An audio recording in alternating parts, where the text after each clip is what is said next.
Hi guys, welcome. So I hope you are doing good and I hope you are making good use of the News in 30 Minutes initiative. Now today let us look what are the important issues on the 5th of October 2023. Now before I start off with the important issues, as usual I keep warning you that this initiative is not to substitute your newspaper reading but to complement your newspaper reading. So please keep reading the newspapers. Okay. So now let us look at the important issues of the day. The first issue is the Karnataka briefs central team on green drought. Now the takeaway here is what is the role of the state government in droughts? Why is the central team coming to the state to see the status of drought? And what is this concept of green drought? Okay. So first of all, what do you mean by droughts? Droughts is a state of water stress. It is a state or condition of water stress for prolonged periods of time. It is not 1 or 2 days, it has to be prolonged periods of time. Only then will we tell that such state of water stress is known as droughts. Now, the droughts is usually declared by the state governments. So, it is upon the responsibility of the state governments to declare which are all areas within the state that are undergoing droughts. For example, Karnataka has declared 195 taluks as drought hit taluks. So this is the responsibility of the state government. So when the state government declares a region as drought within the state, it is always a central team that will come and assess the crop loss. It will assess the crop loss as well as it will study the status of water stress in that region.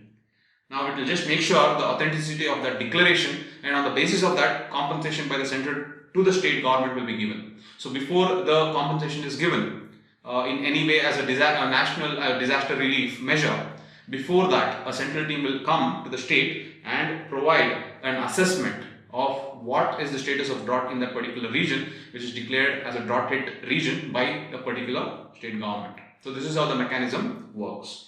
Now, recently, when they had come, the Karnataka government, gave the central briefing about green droughts. What is green droughts? As you can see, green drought is when the vegetation may appear green on the top, but there is stunted growth as well as soil moisture stress for more than a month, impacting the yield drastically. I'll repeat again. Green drought is when the vegetation appears green. However, two things has happened. The one is the growth is stunted as well as the soil moisture. The soil moisture is completely gone. There is water stress within the soil itself. And if this too happens for more than a month, then you call it as green drought, as it has impacted the yield drastically. This is green drought. For example, I'll give you an example of in Karnataka itself. If you take tur plant, the tur plant on an average, it has a height of 5 feet, but because of drought, you are seeing the height reduced to 2.5 feet. And one bunch of tur plant usually will give a yield of 200 grams. However, because of droughts, you are seeing the productivity drop to, or the yield drop to just 50 grams. So here the yield is reduced.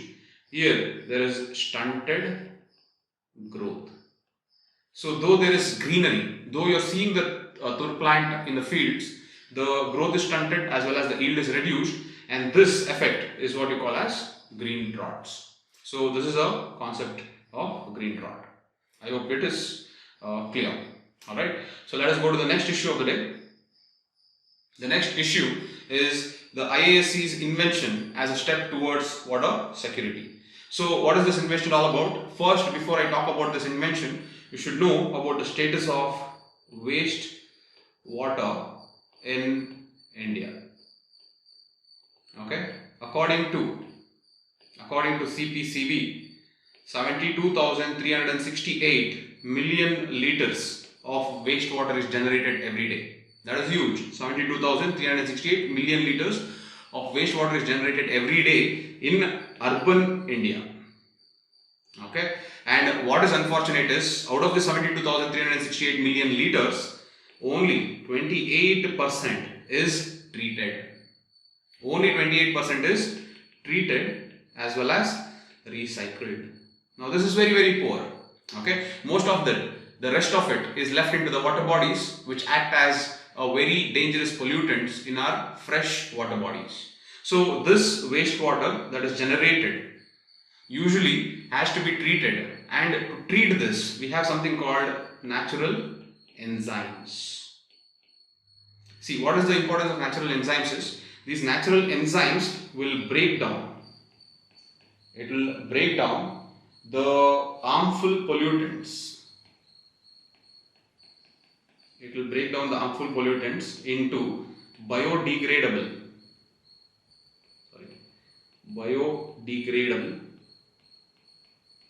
substances. Okay, so the natural enzymes, usually what they do is they mix some natural enzymes inside this wastewater. Natural enzymes are basically those that will catalyze biological reactions. Okay, so these will help facilitate biological reactions, and the biological reactions will help break down harmful pollutants into biodegradable substances. Okay, so natural enzymes are basically used in wastewater to break it down into simpler substances that in turn can be easily biodegradable. However, the problem is, in order to develop natural enzymes at industrial scale is very, very difficult. So in this regard, IAC has done a tremendous job in introducing something called nano enzymes. Okay, these are known as nano enzymes. Okay, these nano enzymes can be produced at industrial scale, and it is also low cost. So it reduces the cost of treatment of wastewater. So in this way, by using the nano enzymes, we can actually treat the wastewater in India, most of which are not being treated, which in turn can be used, the recycled water can be used, which enhances the water security of India. That is one of the achievements that can be done with the help of nano enzymes that has been found by IISc. One more case study, or one more very good example of this particular use of wastewater is the East Kolkata wetlands. As you can see, East Kolkata wetlands is one of the 75 Ramsar sites in India. Now it is called as a model wetland. It is called as a model wetland where the locals have shown the importance of treating the city's wastewater. Here in the East Kolkata wetlands, all the wastewater is treated, it is recycled, and it is used for two purposes. One is pisciculture and another is agriculture. Okay. Now because of this recycling and reuse of the same wastewater, this shows the environmental awareness of the people, and also the conservation as well as development being balanced in Kolkata. So this is one of the model wetland, and this is also a model case study of how water can be recycled, wastewater can be used, and we can see the wastewater as an asset and not a liability. So this is about the invention of IAC as a step towards water security. That is the use of nanoenzymes in treating of wastewater. Alright, so this is the second issue. The next issue is the CASTE survey. As you can see, CASTE survey is making the news, a lot of articles are coming. So let us discuss on a few articles and what their perspective is. However, on the long term, once we have done with all the many articles that are going to come, I am going to summarize everything and give you the pros and cons of what the CASTE survey is and how it impacts on India as a whole. But now just we'll understand what exactly is happening in these articles, what they are talking about. So basically, one article reads, NDA call to play the ROHINI panel card on OBCs. So here, you don't have to know what the political aspect of this is. The one thing what is important is you should know what is this ROHINI panel. That is very important. The next article talks about the impact of Bihar CASTE survey, and the next talks about the equality and identity on the findings of Bihar CASTE count. So let us just summarize what these articles are talking about, because this is important for you to understand for your mains exam. The first is, what is this ROHINI panel? Okay, so this ROHINI panel is basically Justice G. ROHINI, and this panel is headed in order to, it is in charge of subcategorization of OBCs to ensure equitable redistribution of reservation and other benefits among communities. Again, look at it carefully. It is subcategorization of OBCs for redistribution, okay, for equitable redistribution of reservation and other benefits. So what the panel has done is they have created around 2000 odd OBCs. They have subcategorized 2000 odd OBCs and they have subcategorized into 3 bands, and these 3 bands are given around 8 to 10% of reservation or benefits. So this is the main job of the Rohini panel.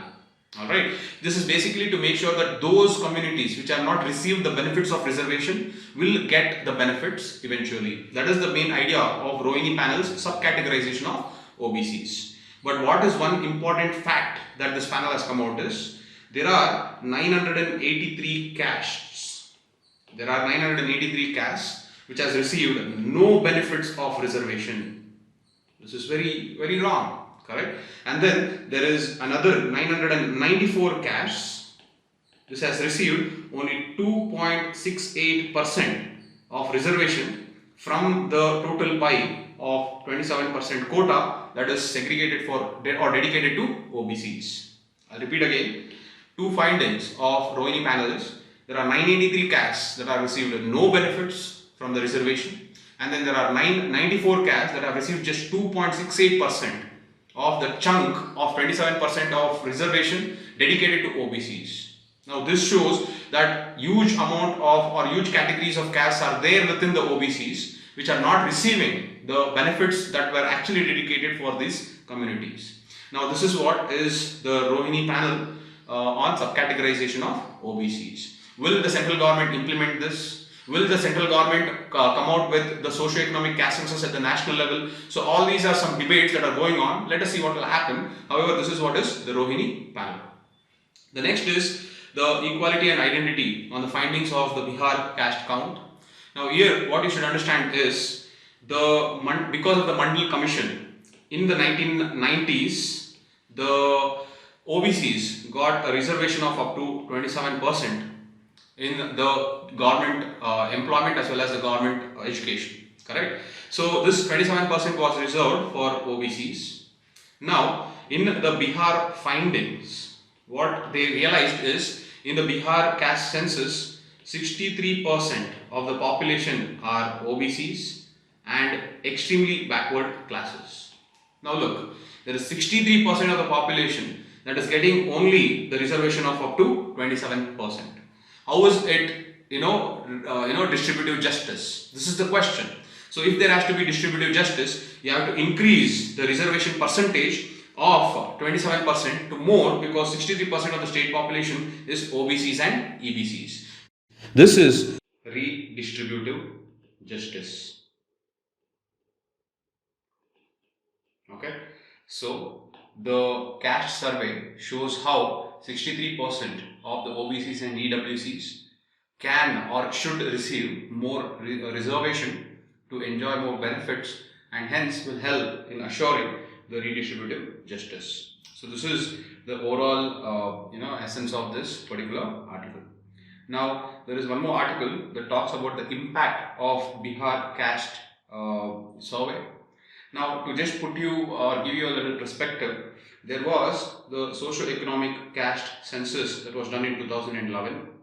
This was mainly very confusing and it remained a little unsuccessful because of one challenge that it faced, and the challenge was when the caste survey was done and when people were asked about the caste that they belong to, there were a huge number of caste, subcaste, clans, surnames that were given. So there was huge amount of data that was given which the government was not ready for, and there were around 46 lakh castes that were recorded by the socio-economic caste census. Now this made the execution of the socio-economic caste census challenging, and also the publicly releasing of this census also became one of the challenge. Now why am I telling you this is the Bihar caste census? The Bihar caste census now sets a precedent. It sets a precedent how to execute a caste survey in a particular state. So what the Bihar caste census did is, they first listed down all the castes as well as subcastes, and they gave a number code to all these castes. So before the surveyors went on the field, all the castes were given a number code, and then with the proper enumeration of caste, subcaste and the codes and subcodes, then the surveyors went to the field to collect or to record the population on the basis of caste. So this procedure actually sets a precedent on how to take about the caste survey at a scale of national level. So that is one impact that this article talks about, how the Bihar caste survey can set a precedent at the national level in taking up the caste surveys at that scale. So that is what this article mainly talks about. So overall, these are the three articles that mainly concentrates on how the caste survey is important or how it impacts the current policy making and planning. Alright, so this is about the caste survey. The next is, this is an interesting article. What you should understand is, in India, the non-communicable diseases is rising at an unprecedented level. The deaths due to non-communicable diseases has overridden the deaths due to communicable diseases. So this article becomes very important. This article says that there is a ticking of time bomb called diabetes, and it is necessary for us to diffuse this ticking time bomb. And why is this diabetes so important or pertinent for India is, if I take the ICMR report, that is the Indian Council on Medical Research report, it says that in India, the population that is currently suffering from diabetes comes up to around 11.4%. So 11.4% of the population suffers from diabetes in India, and 15.6% of the population is pre-diabetic. Not only this, along with this, there is 28.4% of the population that is also suffering from obesity. Now, this statistics is huge for non-communicable diseases and their incidence in a young demographic country like India. Now, the author who has written this particular editorial says that the main reason for the increase of such diabetes as well as obesity is the reason of ultra processed food. Ultra processed food are highly refined food that mainly has additives and sugar content more rather than other nutritious products, and this is the main reason for the rise of diabetes as well as obesity, is what the author argues. The author gives two statistics to substantiate his claim. One statistic is, for every 10% rise in the consumption of ultra processed food, the diabetic risk increases by 15%. That is huge. For every 10% rise in consumption of ultra processed food, the risk of diabetes increases by 15%. The author also gives another example of sweet beverages. Okay, sugar sweet beverages. So the author tells, if we take the last 20 years of data of these companies that sell sugar sweet beverages, in the high income countries, these beverages are coming down. The consumption of these beverages are coming down in the high income countries. Hence, what the companies are doing, the companies are mainly focusing on middle income countries or low income countries. Hence, the companies are trying to bring different marketing techniques to capture the market in these middle income and low income countries, and India is one such country where we are getting hooked up into sugar sweetened beverages. So these two are the facts that the author gives on how the ultra processed food and beverages are a reason for the spread of diabetes and obesity in India. So what is the way forward? The author tells that the way forward is a legal framework. The author tells that three things has to be done within the legal framework. One, we define what is healthy. Now, when we define what is healthy, the companies cannot take advantage of just putting healthy on the label, telling that their product is healthy. The second is making sure that the warning label is given on that particular food product if it is unhealthy.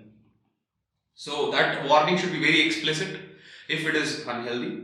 And the third is to put restrictions on marketing tricks that makes use of unethical practices to trap the youth into using their products. So these are the three things how a legal framework on ultra processed food can help regulate the market and make sure that there is no misuse of the young minds into succumbing to these sugar sweetened products or ultra processed products. So this is one legal framework. The author also tells that in countries like Norway, in countries like Mexico, and in countries like South Africa, the legislation has already been done on ultra processed food, so that they are more health conscious and they are more worried about the non-communicable diseases and the spread of it.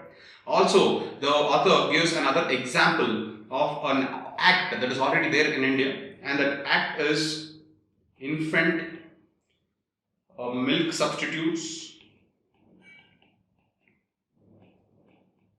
and infant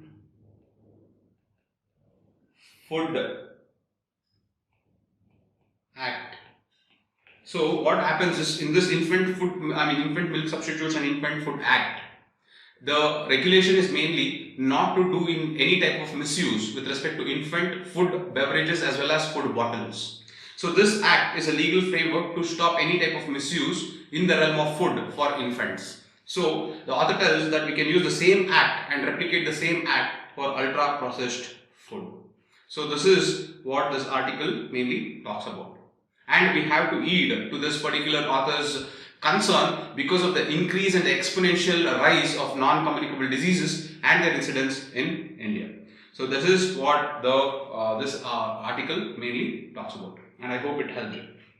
Alright, so let's go to the next issue. The next issue is Rashtriya Vigyan Puraskar. What is Rashtriya Vigyan Puraskar? Rashtriya Vigyan Puraskar are 56 centrally administered awards.